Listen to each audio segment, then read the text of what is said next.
Yeah, the coconut, as it grows, is a sort of a sheath of fibrous material.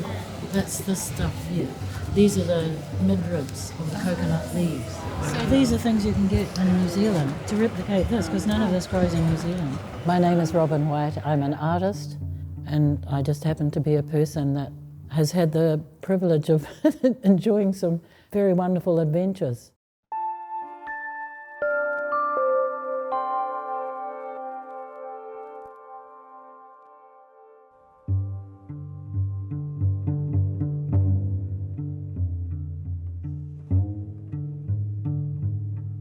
I was very lucky to be at Epsom Girls Grammar and have a very good art teacher. She made it quite clear that I was going to go to art school, and there's no question about that, which was fine by me.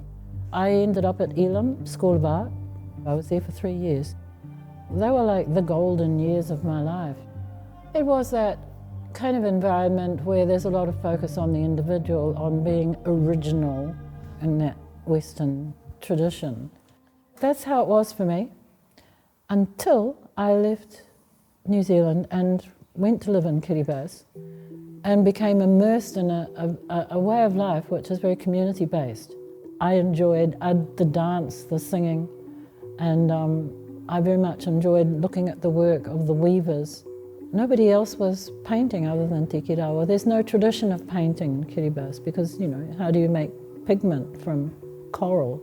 And so finally, when I was in a situation where I needed to, once again, completely readjust my work practice and only use what was available to me locally, it was natural for me to turn to my friends who were expert weavers and have a conversation about how we might be able to work together.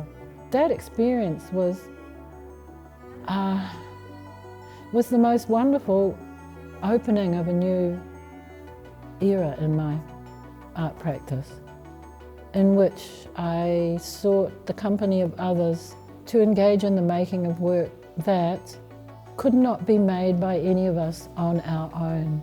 When I got back to New Zealand, I looked for opportunities to work again with my friends in the Pacific.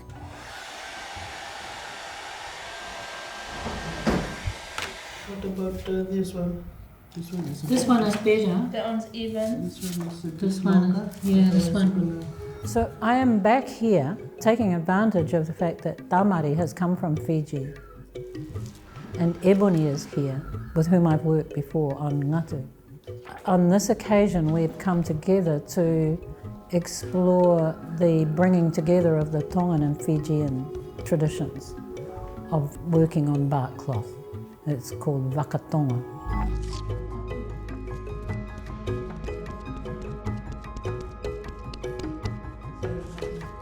Learning about the value of the choice of certain materials.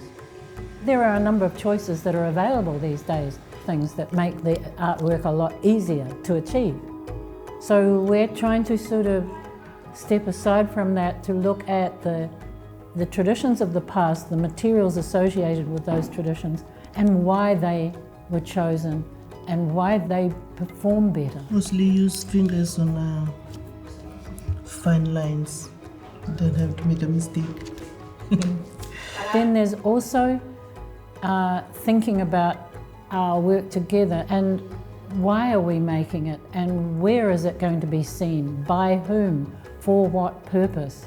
It's very interesting how all of these things interact with each other, and it's kind of new territory in some ways, but it's exciting.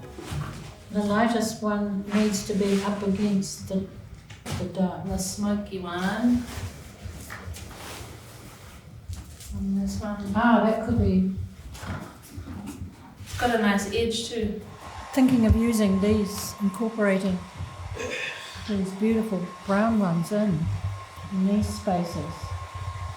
They're fantastic, I love them. The actual process on a sort of day-to-day basis is that by preference, we are all in the same space. We're living and working together.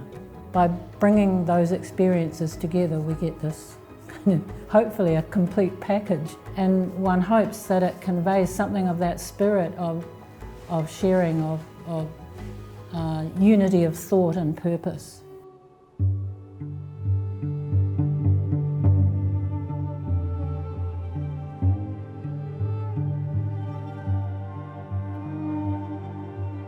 I'm often asked, how does it feel seeing a retrospective exhibition of your work over 50 plus years?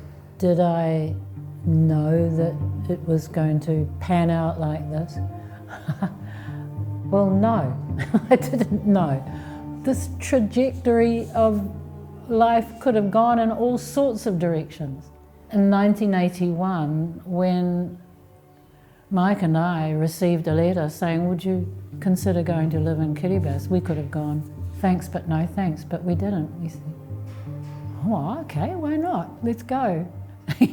And there began a whole new phase.